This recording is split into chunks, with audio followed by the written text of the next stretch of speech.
ท่านเทศกล่าวแจ้งบรรยายมีเกิดแก่แล้วก็ต้องมีตายหาที่สบายไหนตึงบ่ได้ก็สมความจริงดังพระตีไว้เทศนาธรรมแต่ไทยเป็นแต่ตัวเฮาบ่ศึกษาไว้ธรรมนิยามแห่งพระอยู่ในโอคะหลงแหวกว่ายเวียนวนโอ้ยหนอมนุษย์ในโลกสกลเหมือนกันจุคนเนิ่นนายนาจเจ้าขอถวายความเคารพนบน้อมครูบาอาจารย์พระสงฆ์องค์ข้าเจ้าจุตนจุองค์ตนปฏิบัติดีตนปฏิบัติชอบขอความสุขความเจริญในศีลในธรรมโดยอำนาจของพุทธานุภาเวนะธรรมานุภาเวนะสังฆานุภาเวนะ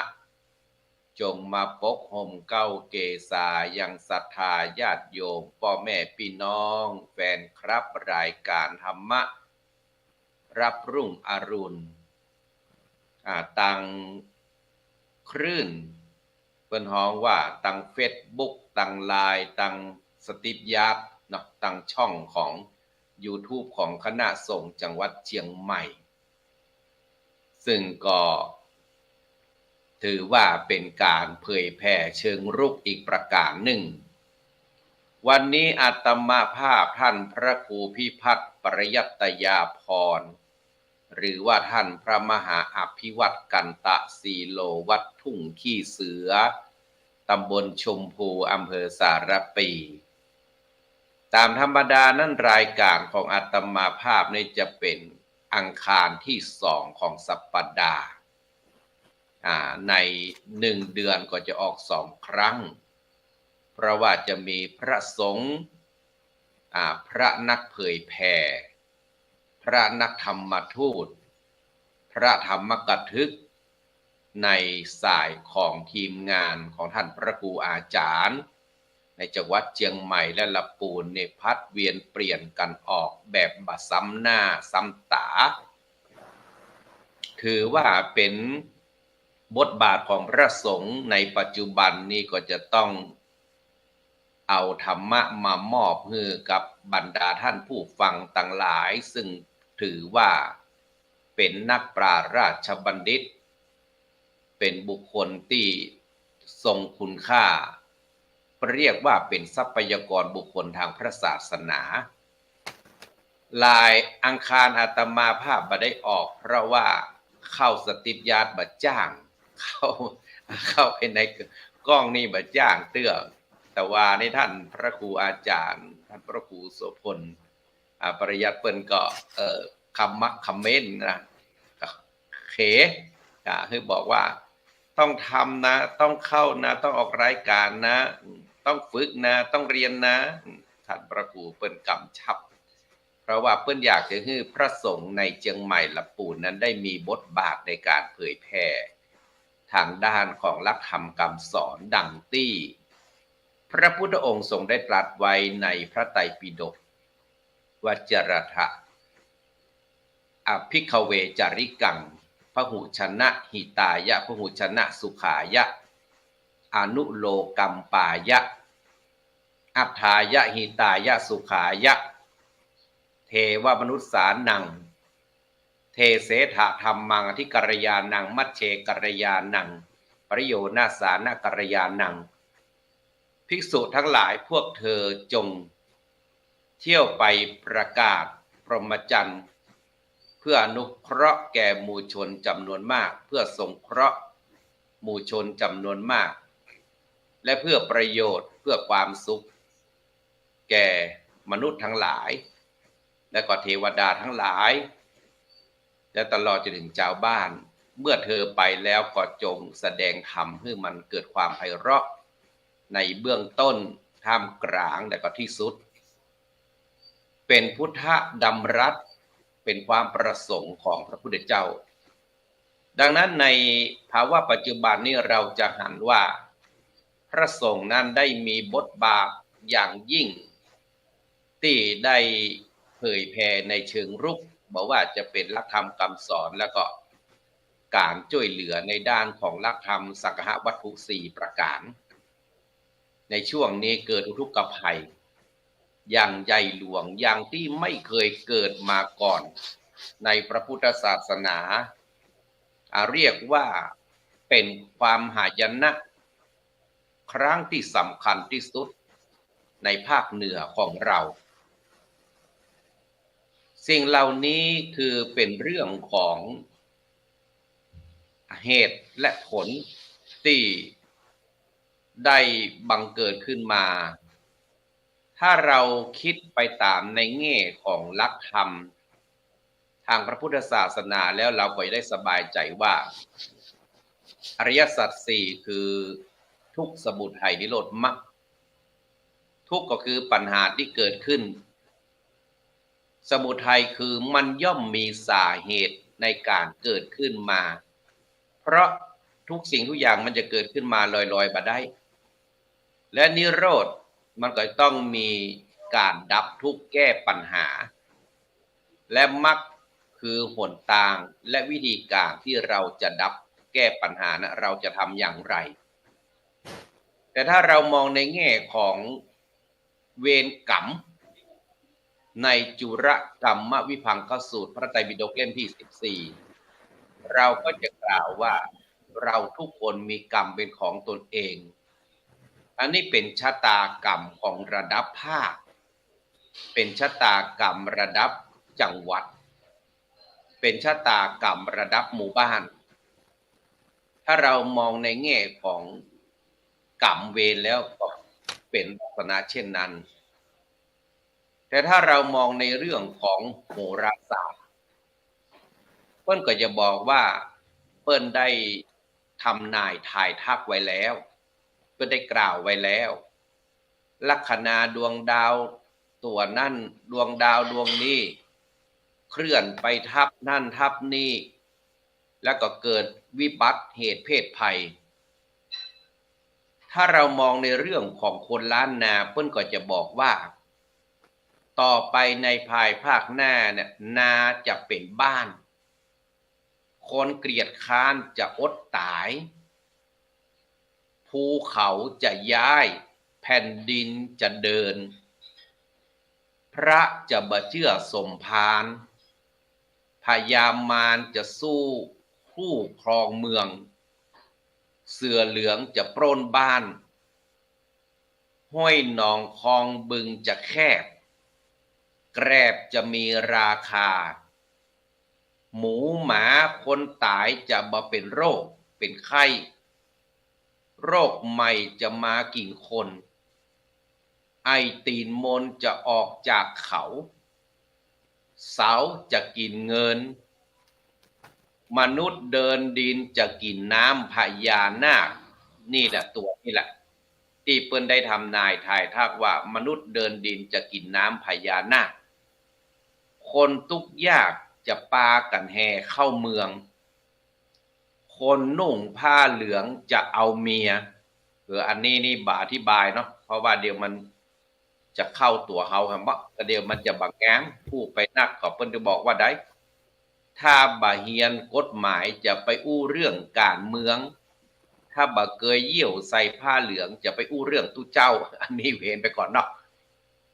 คนจะเกิดเหลือน้อยลงป่าดงพงพีจะสูญพันธุ์คนคุยกันจะอู้แบบทุบขางขุนนางจะก่อตานเจ้าบ้านจะออกรบศพจะเกลื่อนเมืองถ้าเรามองในแง่ของมิติทางด้านของคนโบราณดังนั้นถ้าเรามามองในแง่ของคุณงามความดีเนี่ยสิ่งที่เราได้รับคือบทบาทของพระสงฆ์พระสงฆ์เนี่ยหลายองค์กรหลายหน่วยงานหลายภาคหยิบยื่นมือเข้ามาช่วยฝากกระแสน้ ฝ่าคลื่นน้ำอยู่เบื้องหลังแห่งความที่ยิบยื่นเรื่องอาหารพระสงฆ์แต่ละหน่วยงานอปต.ก็ดีหรือเจ้าอาวาสทุกวัดก็ดีที่เพิ่นได้ทราบข่าวว่าศรัทธาพ่อแม่พี่น้องได้รับความเดือดร้อนก็ประกาศแจ้งบุญบอกบุญไปยังศรัทธามีลูกศิษย์ตังใดก็ส่งไปเอาน้ำเอาข้าวไข่เจียวลอยฟ้าอร่อย3 โลกห้องไขมันเบาหวานความดันอันนี้ปัจจัยนะเอาไปฮื้อศรัทธาญาติโยมได้หันแล้วเกิดความภาคภูมิใจอย่างอาตมาภาพในท่านพระครูพิพัฒน์ปริยัตยาภรณ์นี่ก็แจ้งไปยังลูกศิษย์ทางประเทศสิงคโปร์เปิ้นก็โอนเงินมาฮื้อคนละ5,000พ่อง3,000พ่อง10,000พ่องก็ทำมาละตั้งแต่บ้านตุ่งขี้เสือเกิดน้ำท่วมละรอบแรกแต่รอบที่2นี่บัดถึงเพราะว่าบ้านตุ่งขี้เสือเนี่ยอยู่ติดแม่น้ำกวงดังนั้นก็เลยรอดปลอดภัยแต่บ้านบางที่บางแห่งเนี่ยติดแม่น้ำปิงนะก็ได้รับปัญหาด้านนี้ตัวอาตมาภาพก็ ไปซื้อข้าวสมุนไพรหมูทอดแป้งไข่เจียวซื้อขาไก่เปลี่ยนเมนูหลากหลายพ่องเอาอย่างเดียวเดี๋ยวเขาจะว่าไม่ได้กับพัดกับเพราไม่ได้กับพัดกับเพราหน้าไปเป็นกะเพรานี่แหละก็เลยเปลี่ยนหลากหลายเมนูก็ไปช่วยเหลือชาวบ้านมันเป็นถือว่ามันเป็นความสุขมันเป็นความอิ่มเอิบเบิกบานใจเพราะทุกครั้งเนี่ยเราจะหันว่าเราได้รับจากศรัทธาชาวบ้านกันอย่างเดียวแต่พอเราได้ตอบแทนทางด้านนี้เนี่ยมันเป็นการทำงานช่วยเหลือสังคมในเรื่องของการบริการสงเคราะห์ชาวบ้านซึ่งมันก็จะมีในหมวดหลักธรรมสังฆวัตถุ4แต่บางคนอาจจะกล่าวว่าเรื่องการช่วยชาวบ้านเรื่องการทำอาหารจริงๆนะถามว่าพระสงฆ์เนี่ยทำอาหารผิดก็ผิดอาบัติพระสงฆ์ทำอาหารนี่นะแต่ในเมื่อเราอยู่ในท่ามกลางบริบทของสังคมชุมชนแล้วเนี่ยเราจะหัน ความเดือดร้อนของชาวบ้านบางนั้นเราก็ต้องตัดประเด็นเรื่องเล็กน้อยลงไปและเราเอาชีวิตของคนจำนวนมากไว้ก่อนเพราะหลักธรรมคำสอนทางพระพุทธศาสนานั้นเราจะต้องไปผูกพันกับปัญหาของสังคมโลกยุคใหม่ในบนรากฐานของการมีสติและก็มีความผูกพันจากสิ่งที่เราจะต้องนั่นก็คือการลงมือทำถ้าพระจะไปอยู่เฉยมันก็ทำได้แต่ว่าเราเนี่ยจะมีความสุขก่อนในเมื่อเราหันคนกำลังตกน้ำมีนิกายเซนอยู่มีอาจารย์ท่านหนึ่งเปิ้นเดินไปกับลูกศิษย์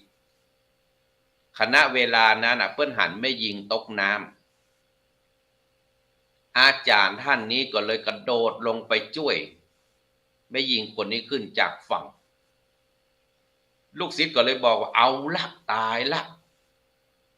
อาจารย์เฮาไปจับนื้อถือตัวไม่ย่าไม่ยิงผิดแน่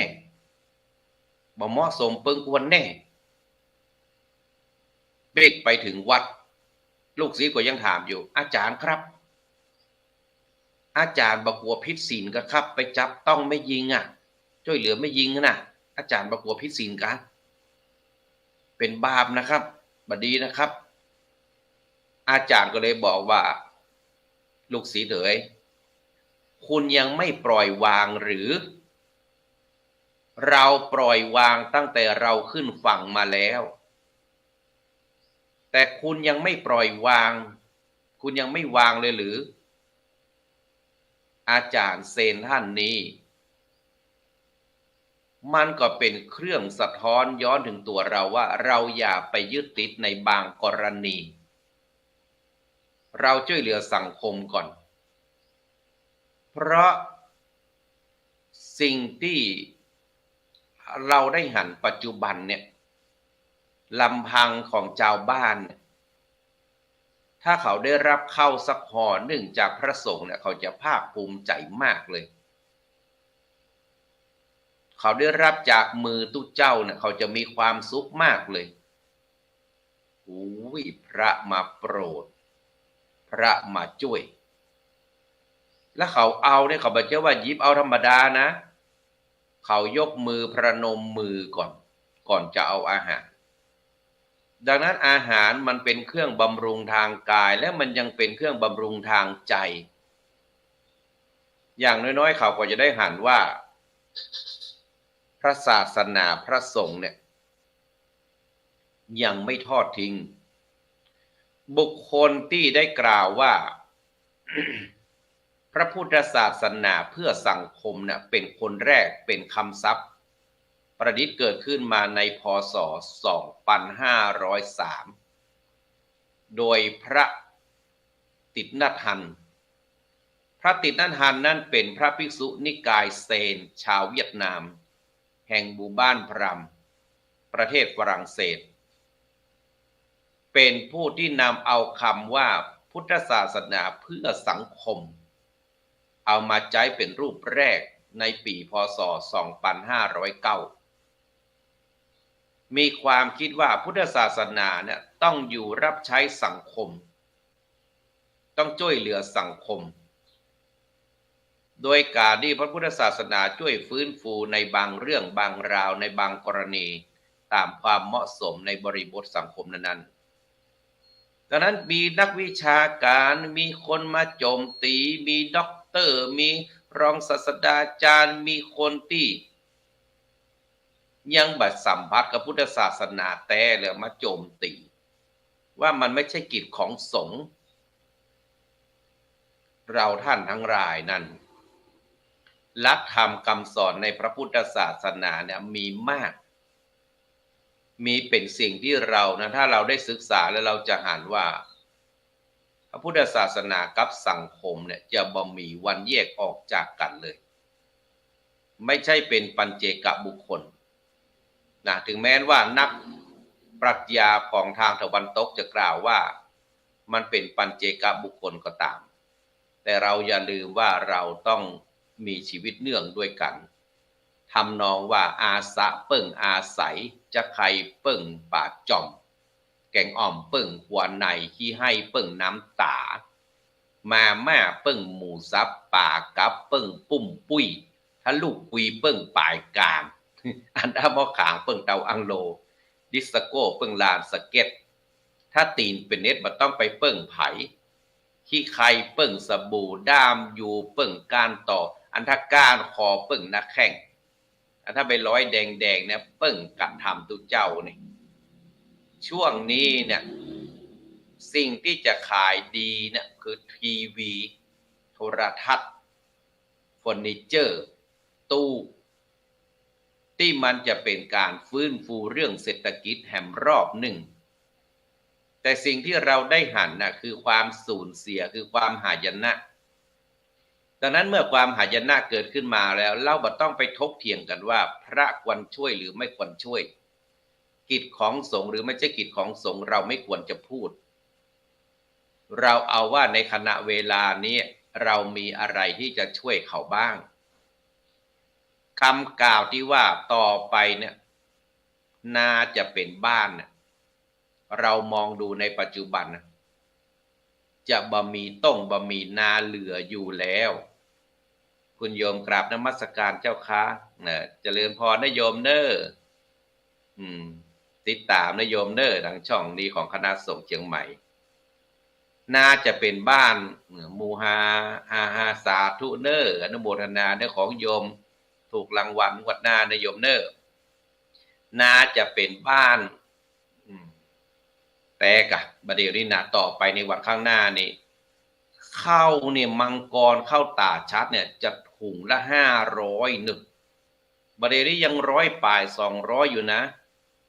กราบไหว้สาเจ้าสาธุเจ้า